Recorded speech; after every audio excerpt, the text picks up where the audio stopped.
केंद्र सरकार द्वारा रेलवे और बिजली क्षेत्र के निजीकरण तथा स्मार्ट मीटर लगाए जाने के खिलाफ देशव्यापी सार्वजनिक क्षेत्र बचाओ दिवस के तहत शुक्रवार को सीआईटीयू द्वारा रेलवे स्टेशन शिमला में अपना विरोध प्रकट किया गया। सीटू राज्य कमेटी सचिव प्रेम गौतम ने कहा कि देश की अर्थव्यवस्था में महत्वपूर्ण योगदान देने वाले सार्वजनिक उपक्रमों का बेहद योगदान होता है, लेकिन भाजपा जनित मोदी सरकार द्वारा इसे लगातार खत्म किया जा रहा है। उन्होंने कहा कि बिजली का निजीकरण होने से बिजली महंगी हो जाएगी और आम आदमी की पहुंच से बाहर हो जाएगी। उन्होंने कहा कि यह मोबाइल रिचार्ज सिस्टम जैसा ही हो जाएगा, यानी जिस समय रिचार्ज खत्म हो उसी समय अंधेरा हो जाएगा। आज पूरे देश के अंदर सीआईटीयू के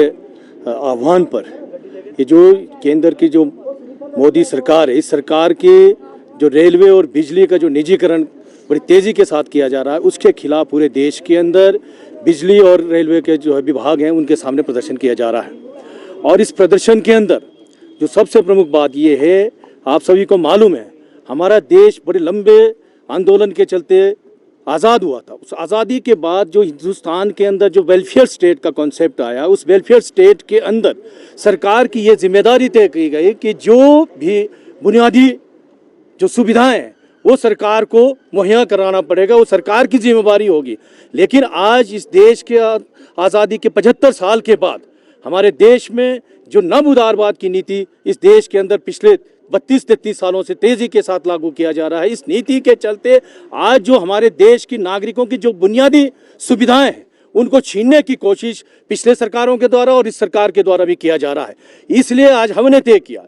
कि हम पूरे देश के अंदर इस मुहिम को आगे बढ़ाएं। आप सभी को मालूम है, इस देश के अंदर ये जो बुनियादी सुविधाएं हैं, क्योंकि हमारा देश विकासशील देश है और विकासशील देश के अंदर है ना, जनता को ये जो बुनियादी सुविधाएं मुहैया कराने का काम सरकार का है। और आज इस देश के अंदर जिस तरीके से बिजली का निजीकरण किया जा रहा है, जिसके अंदर 975,000 करोड़ रुपए का बाजार है इस बिजली के अंदर, और इस सरकार ने अभी ये तय किया है कि ये जो बिजली के अंदर इस देश के अंदर स्मार्ट मीटर को लागू करेंगे, बिजली का निजीकरण करेंगे, जिसके चलते क्या होगा, आने वाले समय में हमारे देश के अंदर जिस तरीके से मोबाइल का जो सिस्टम इस देश में शुरू किया गया, उसी तरीके से बिजली के अंदर भी जो है स्मार्ट मीटर को लागू करके प्रीपेड जो है सिस्टम शुरू किया जा रहा है। और अन्य से इस देश के अंदर जो 26 करोड़ जनता है जो बिजली का उपभोग करता है, उनके ऊपर 2 लाख करोड़ रुपए का भी क्या बोलते हैं अननेसेसरी जो है उसके ऊपर बोझ थोपा जा रहा है। और इसके साथ साथ इस देश के अंदर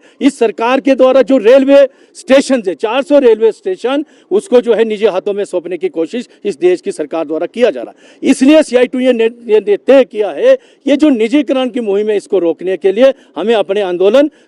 आने वाले समय में तेज करना होगा। और आज हमारी ये मांग है, इस आपके माध्यम से हम ये कहना चाहते हैं, इस देश के अंदर तुरंत जो राष्ट्रीय मौद्रीकरण पाइपलाइन के जरिए ये जो निजीकरण का मुहिम शुरू किया गया, इसको तुरंत रोका जाए। ये जो स्मार्ट मीटर का जो प्रोग्राम शुरू किया, जो ये नीति लेके आया है, इसको रोका जाए। और इस देश के अंदर जो सार्वजनिक क्षेत्र है, जिसने इस देश के विकास में, इस देश की अर्थव्यवस्था में बहुत महत्वपूर्ण योगदान दिया है, इसको जो है बचाया जाए। इस देश के अंदर जो सार्वजनिक सेवाएं हैं उनका जो है निजीकरण करने से रोका जाए। इसके विरोध में आज पूरे देश के अंदर हम प्रदर्शन कर रहे हैं। और अगर ये नहीं रुकेगा तो हमारे देश के जो सीआईटीयू का अखिल भारतीय कमेटी उसने तय किया है, आने वाले 26, 27, 28 नवंबर को हर प्रदेश की जो राजधानी है पूरे देश के अंदर 3 दिन का महापड़ाव इस निजीकरण के खिलाफ और नव उदारवादी नीति के खिलाफ किया जाएगा। अगर तब भी नहीं रुका तो आने वाले समय में इस देश के अंदर जब आगामी अप्रैल महीने में या मई महीने में चुनाव होगा, उस चुनाव में इस देश की जो केंद्र की मोदी सरकार है या भाजपा की जो सरकार है, इसको हराने के लिए हम आह्वान करेंगे। यही हमारा आज का इस प्रदर्शन का मकसद।